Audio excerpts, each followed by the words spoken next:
చంద్రబాబు నాయుడు గారి హయాంలో ఈరోజు అలాంటి దారుణమైన పరిస్థితి వస్తూ ఉంది. ప్రతి విషయంలోనూ చంద్రబాబు నాయుడు గారు ఇటువంటిది ఏదైనా జరిగినప్పుడు డ్రామా చేస్తాడు. వెంటనే చేసేస్తాము, వెంటనే 10,000 మంది రైతులతో ఫోన్లో మాట్లాడాడు అంటాడు.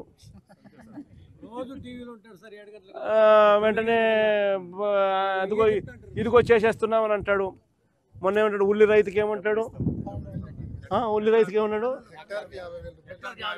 హెక్టార్కి 50,000 అన్నాడు. దాని ముందు 1,200 రూపాయలు పర్ క్వింటాల్ కొంటానన్నాడు. అది కొనలా, అది పోయి మళ్ళీ ఆ తర్వాత 50,000 రూపాయలు పర్ హెక్టార్కి ఇస్తాను, అది బాయా. ఆ తర్వాత scene cut, Chandrababu topic divert, మళ్ళీ ఏదో అంటాడు.